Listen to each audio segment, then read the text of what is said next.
নোয়াখালীর বার্গার স্টেশনে আমি আগেও খেয়েছি, বাট আমার কাছে মনে হয় ওদের যে খাবারের কোয়ালিটি ওরা আগের তুলনায় অনেক ইমপ্রুভ করেছে।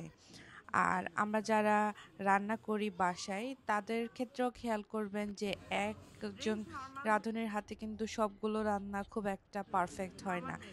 তো একইভাবে যে একই রেস্টুরেন্টেরও আবার দেখা যায় যে সবগুলো খাবার কিন্তু আমাদের পছন্দ হয় না।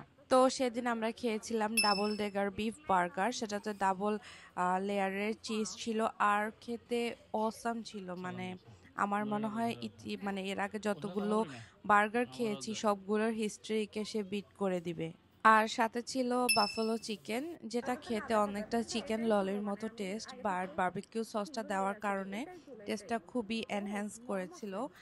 আর আমরা ড্রিঙ্কসের মধ্যে নিয়েছিলাম হচ্ছে ফ্রেশের যে কোলা ছিল, এর বাইরে ওদের কোনো অপশন ছিল না মানে সফট ড্রিঙ্কসের মধ্যে। যেহেতু মিস্টার বেকার ওদের ফার্স্ট ফ্লোরে ছিল, তো আমাদের ইচ্ছে ছিল যে মিস্টার বেকার থেকে আমরা কেক খাবো, বাট ওই দিন আমাদের মাথা আসছিল যে যদি আমরা মাইজদি পার্কে গিয়ে দেখি যে আজকে কেক আসছে কিনা।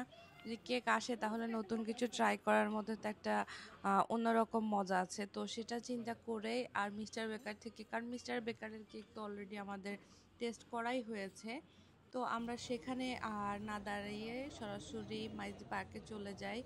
আর তোমরা যারা আমার আগের ভিডিও দেখেছো সেখানে দেখবা যে আমি মাইজদি পার্ক থেকে ওদের অরেঞ্জ কেকটা প্লাস পুডিংটা ও ওই দিনই ট্রাই করি। আর ওইটাও টেস্টের ব্যাপার যদি বলি, ভালো ছিল। 100 টাকার মধ্যে আই গেস 100 টাকার কেক একদম অর্থ ইট 100 টাকাই।